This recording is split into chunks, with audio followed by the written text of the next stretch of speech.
Did you just replace the battery in your Mustang and think you're done? Well, not quite. And this applies to 2011 Mustangs all the way to 2030 and probably beyond. So whether you drive an EcoBoost, a GT, a Mach 1, or a Shelby Mustang, this is the video for you. So Ford's battery monitoring system keeps track of your battery's age and condition. And if you don't reset it after installing a new battery, your charging system may not operate the way Ford intended. It'll likely overcharge your battery and your battery won't last. And I want to, of course, save you hundreds, if not thousands of dollars, because I'm Johnny from Johnny's Car Care and Reviews. My goal is to put the pedal to the metal on cars and save you thousands. So before we get started, please like and subscribe. Share the content with people that own Mustangs so that they don't burn out their brand new battery. And if you haven't changed the battery yet on your Mustang, do catch my video. I'll link it up top here so you can watch how to change a battery, and that's gonna work whether you have a 2001 Mustang or a 2030 Mustang. So in today's video, I'm going to show you exactly how to reset the battery monitoring system on your Mustang in less than 1 minute once we get started, with no special tools required. You do not need the Forscan for this. Whether you drive a GT, EcoBoost, Mach 1, or Shelby GT350, like the one behind me, this quick procedure can help save your battery. Because the battery, if you don't do it, it's gonna think it's the old battery, it's gonna overcharge it, and you're gonna end up ruining it. So let's get started. Let's put the pedal to the metal and jump right in the vehicle. I'll show you step by step the easy steps to doing this. All right, now everything actually lights up because we've got the new battery in. And this is gonna be a super easy procedure.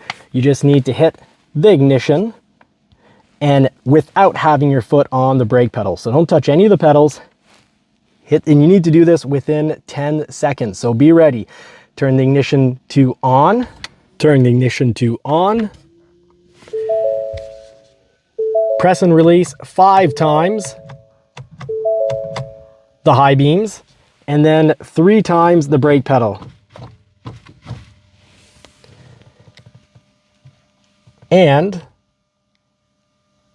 you'll see that battery flash a few times within 15 seconds, and your battery reset is done and accomplished. Now let's cover how to do it with Forscan if you have the Forscan tool.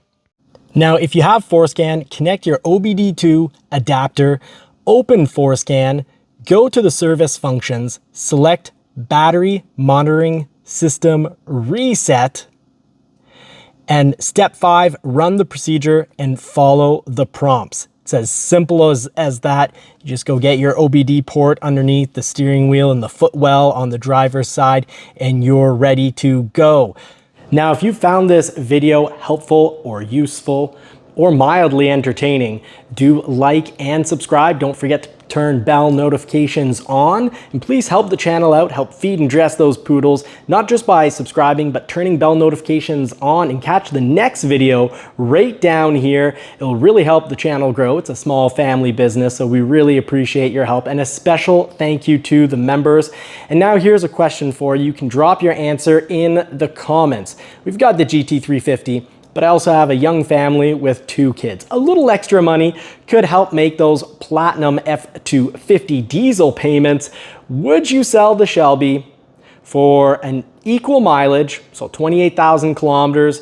Would you sell it for a Boss 302, 2012 Mustang Boss 302 Laguna Seca Blue? So we'd go from a pretty cool and somewhat rare color on the Shelby to, I think, the coolest color for the Boss 302, because we'd pocket $20,000.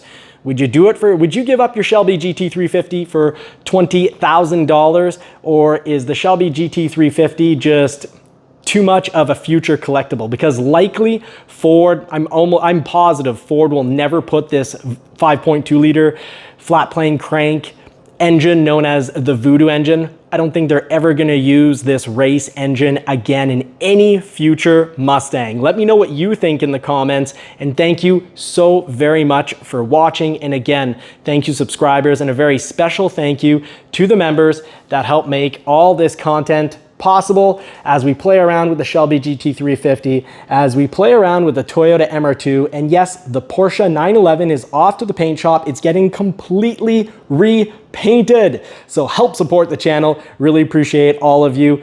Godspeed and God bless. I hope you get to put the pedal to the metal on a car that you love sometime real soon. If it's not in the real world, well, we do have the sim racing channel that you can check out because, well, in the winter, we can't drive any of these amazingly fun cars to drive. So we started a sim racing channel.